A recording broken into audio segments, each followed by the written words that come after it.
সরকারের ঘাড়ে ভূত চেপেছে। সদ্য সমাপ্ত জাতীয় নির্বাচনে নির্বাচিত হয়ে যারা ক্ষমতায় এসে বসেছেন, ক্ষমতায় বসলেন, একই দিনে গণভোট জাতীয় নির্বাচন হলো, একইভাবে সাইমেলটেনিয়াসলি একই দিনে একটা গণভোট হলো। বিস্ময়ের ব্যাপার, সেই গণভোটের পক্ষে এখন যারা ক্ষমতাসীন বিলম্বে হলো তারা হাতে ভোট দিতে বললেন। 17 অক্টোবর আমরা জুলাই সনদে স্বাক্ষর করেছি। নভেম্বরের 13 তারিখে প্রেসিডেন্সিয়াল অর্ডার হয়েছে, সংবিধান সংস্কার আদেশ। নভেম্বরের 25 তারিখে গণভোটের অর্ডিন্যান্স জারি হয়েছে। ফেব্রুয়ারির 12 তারিখে ইলেকশন হয়েছে, একই দিনে দুটো।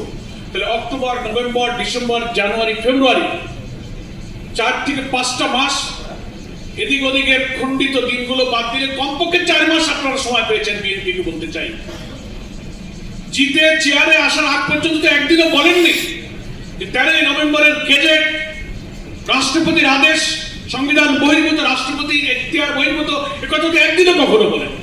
গণভোট মানেন না তাও বলেননি। ক্ষমতায় আসার পরে 4 মাস পরে কেন বললেন? এখানে হচ্ছে রহস্য। আপনারা বলছেন বিরোধী দল জনগণকে বিভ্রান্ত করছে, বিরোধী দলের উপরে ভূত চেপেছে। জনগণ তো বুঝে ফেলেছে ভূত বিরোধী দলের উপরে চাপে নাই, ভূত সরকারের ঘাড়ে ভূত চেপেছে। কিভাবে চেপেছে? আপনারা পাবলিককে কনফিউজ করছেন। পার্লামেন্টে একেবারে ঐক্যমত্য কমিশনের বই হাতে করে নিয়ে বলে যে আমরা এই জুলাই সনদের সব অক্ষরে অক্ষরে মানবো, বলে না? রহস্যটা কি? কিন্তু কোনোদিন একথা বলতে শুনেছেন? আফটার রেফারেন্ডাম কোনোদিন একথা বলেনি যে গণভোটে জনগণ যে রায় দিয়েছে, গণভোটের রায় অক্ষরে অক্ষরে মানবো, একথা কিন্তু কখনো বলেনি। ফলে গণভোট আর জুলাই সনদকে তারা পার্থক্য করে জনগণের মধ্যে বিভ্রান্তি তৈরি করেছে।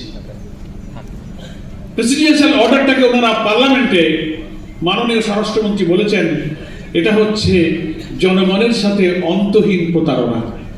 তো এটাই যদি অন্তহীন প্রতারণা হয়, 4-5 মাস পর যে কথা আপনি বলেননি, মনের মধ্যে কয় না, খাওয়া দাওয়া যদি বদহজম হয় অনেক সময় ঢেকুর দিয়ে তা কিন্তু বেরোয় যায়।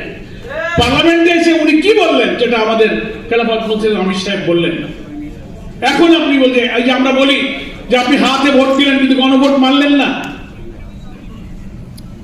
শুভঙ্করের ফাঁকিটা হচ্ছে জুলাই সনদ ওনারা অক্ষর অক্ষরে মানবেন, তার অর্থ হলো গুরুত্বপূর্ণ 48টি সাংবিধানিক পরিবর্তনের ব্যাপারে অন্তত 10টা জায়গায় ওনাদের নোট অফ ডিসেন্ট আছে, ছোটখাটো ধারা উপধারা দফা বিলালে।